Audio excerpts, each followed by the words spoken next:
நிரந்தர பணியாளர்கள், நகராட்சி ஊழியர்கள் சார்பாக வீர வணக்கம்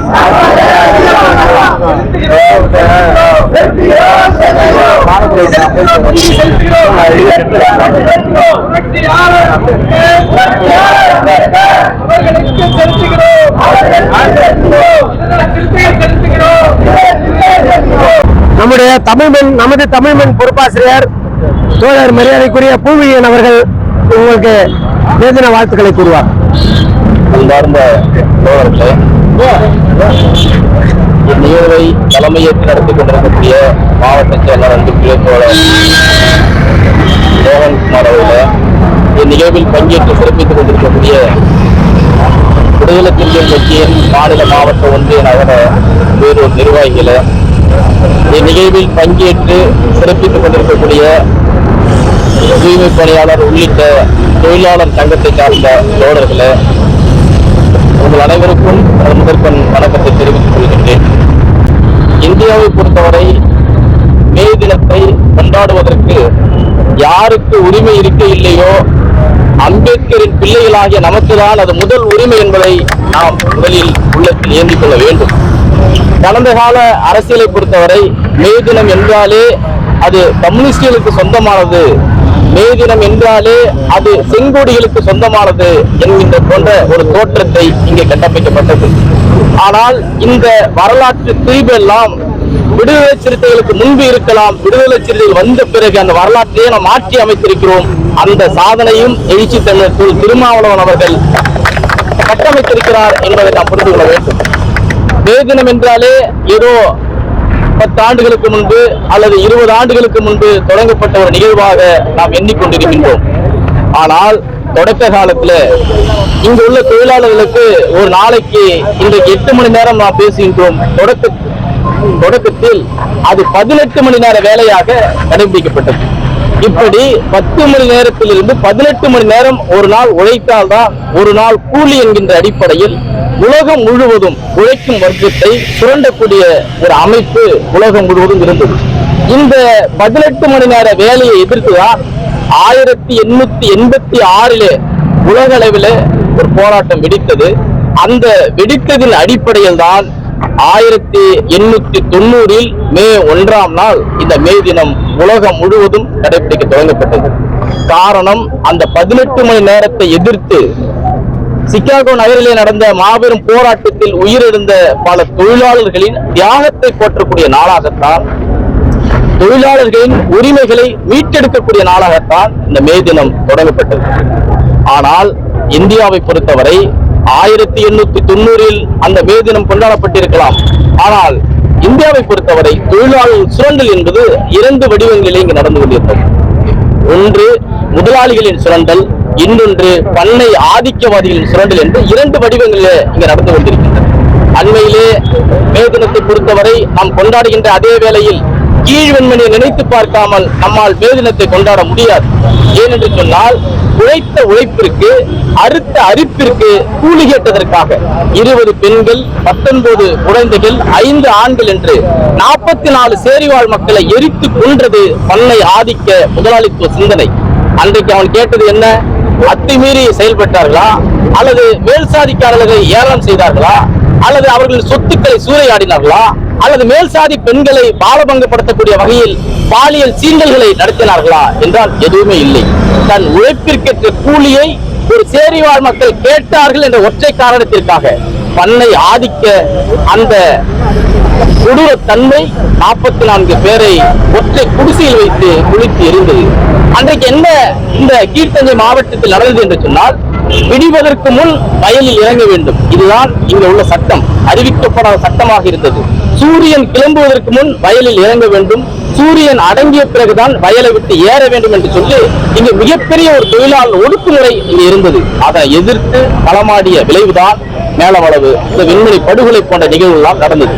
இத்தகைய சூழ்நிலையில் தான் 1942 ஆண்டுகளில் இந்தியா பிரிட்டிஷ் கவர்மெண்டின் ஆதிக்கத்தின் கீழ் இருந்த நிலையில் இந்தியாவில் தொழிலாளர்களை பற்றி இந்தியா அடிமை இந்தியாவாக இருந்தபோது, இந்தியா பிரிட்டிஷ் இந்தியாவாக இருந்தபோது 1942 தொழிலாளர்களுக்காக இந்தியாவில் முதலில் குரல் கொடுத்தவர்தான் புரட்சியாளர் அம்பேத்கர் அவர்கள்.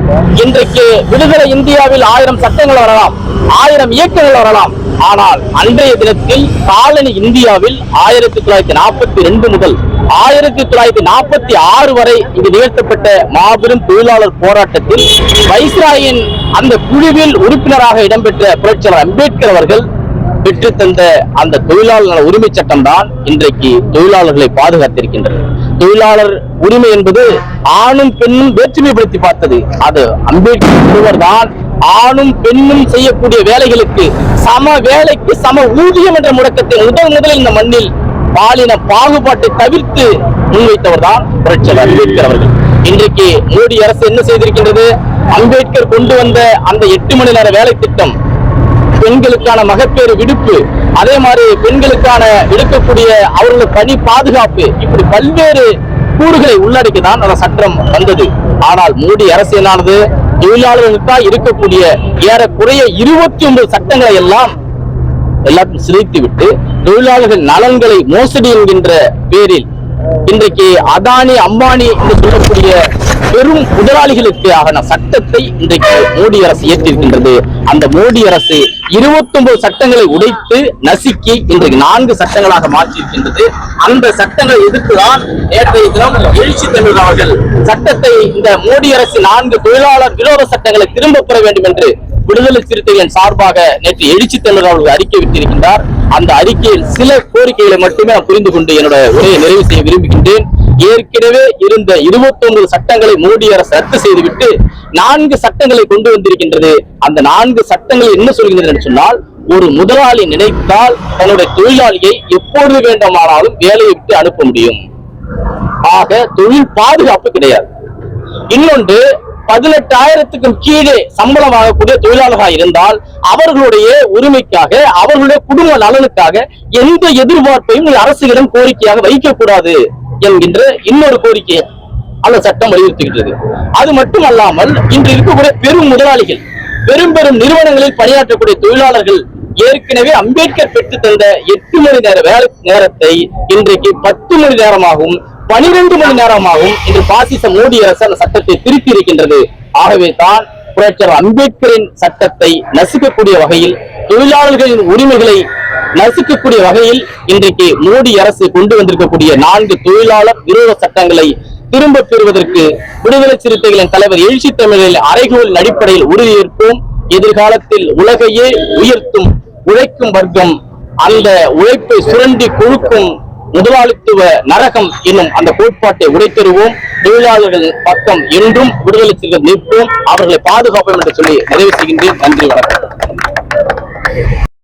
தொழிலாளர் விரோத சட்டங்களை திரும்ப பெற வேண்டும். தொழிலாளர்களுக்கு விரோதமாக கொண்டு வந்த 4 தொகுப்பு சட்டங்களை மோடி அரசு உடனடியாக ரத்து செய்ய வேண்டும். இதற்கு தமிழ்நாடு அரசு துணை போகக்கூடாது. தொழில் நிறுவனங்களை மூடுவதை அரசு உடனடியாக நிறுத்த வேண்டும். மயிலாடுதுறை பகுதியில் உள்ள மூடப்பட்ட ஆலைகளை, குறிப்பாக மயிலாடுதுறை NPKR சர்க்கரை ஆலையை மீண்டும் தொடங்குவதற்கு எந்த அரசு அமைந்தாலும் இந்த அரசு திமுக அரசு மீண்டும் அமையும். அப்படி அமைந்தால் இந்த ஆலையை மீண்டும் துவக்குவதற்கு அவர்கள் நடவடிக்கை எடுக்க வேண்டும் என்று மயிலாடுதுறை மாவட்ட விடுதலை சிறுத்தைகளின் சார்பாக கேட்டுக்கொள்கிறோம். மயிலாடுதுறை நகராட்சியில் பணிபுரியக்கூடிய ஒப்பந்த தூய்மை பணியாளர்கள் அனைவருக்கும் போதுமான ஊதியத்தை அரசு வழங்கிய, நீதிமன்றம் வழங்கிய அந்த சம்பளத்தை உடனடியாக இந்த மயிலாடுதுறை நகராட்சி பெற்றுத்தர வேண்டும். அவர்கள் ஒப்பந்தக்காரர்கள் இந்த மக்களை, உழைக்கின்ற தூய்மை பணியாளர்களை சுரண்டி கொள்ளையடித்துக் கொண்டிருக்கிறார்கள். இதை மயிலாடுதுறை நகராட்சியும் மயிலாடுதுறை மாவட்ட நிர்வாகமும் தடுத்து நிறுத்த வேண்டும் என்று நம்முடைய தொழிற்சங்கத்தின் சார்பாக கேட்டுக்கொள்கிறோம். வீர வணக்கம், வீர வணக்கம், வீர வணக்கம், வீர வணக்கம். புரட்சியாளர் அம்பேத்கருக்கு அன்பை வென்றாருக்கு மேலை மாசிக்கு வீர வணக்கம் வீர வணக்கம் வீர வணக்கம் வீர வணக்கம்